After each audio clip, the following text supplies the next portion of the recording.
पसीना दिहला जहवा,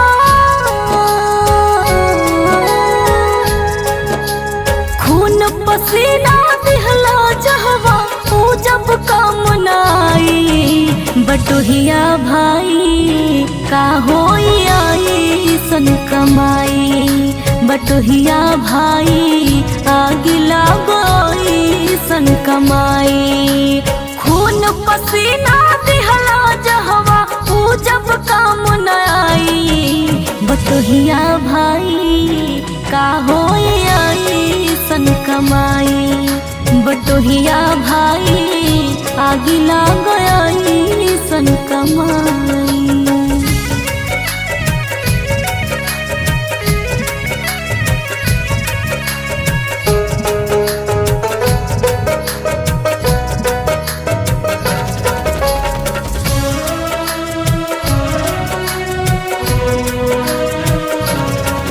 जे दूसरा के घर भरे ऊ खैला बिना मरे। जे हौवे भाग्य विधाता ऊ जियत डरे डरे।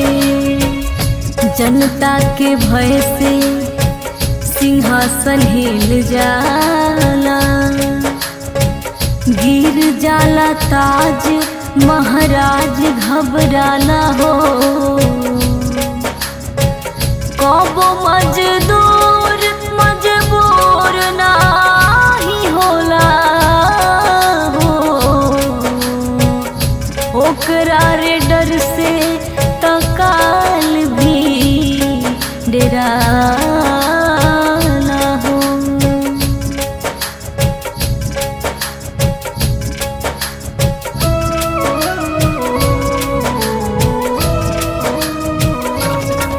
जे दूसरा के घर भरे वो खैला बिना मरे। जे हौवे भाग्य विधाता पूजियत डरे डरे। सुख में जवना घरे रहला हो,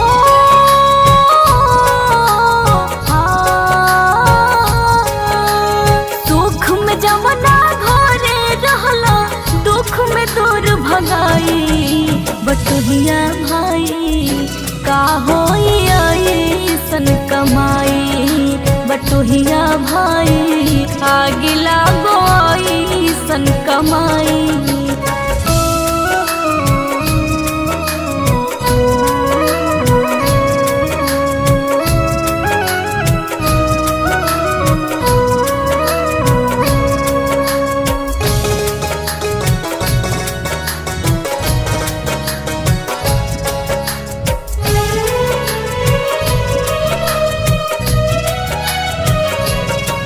भलसा तो नून खियावे, मौका पर गले लगावे। घर आ जा रे परदेसी तोहरा के गाँव बुलावे। जान तू गवावतारा जान दे के आवतारा। तोहरा के देखी देखी हो खता कलेस रे। गाँव ही में रह के रोजगार खोज लिहा तू। कबो नाही जइहा ऊ पापी के देश रे।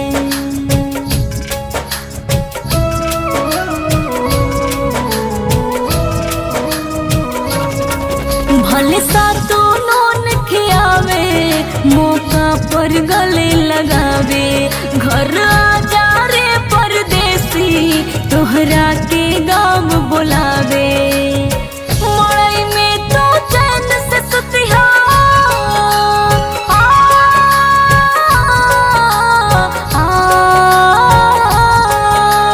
मड़ई में तो चैन से सुतिहा, दीप्ति दिया जराई। बटोहिया भाई का होई आई सन कमाई। बटोहिया भाई का होई आई सन कमाई। खून पसीना दिहला जहवा, ऊ जब काम बटोहिया भाई का होई आई सन कमाई। बटोहिया भाई आगे लागोई सन कमाई। खून पसीना दिहला जहवा ऊ जब काम न आई। बटोहिया भाई का होई आई सन कमाई। बटोहिया भाई आगे लागोई सन कमाई।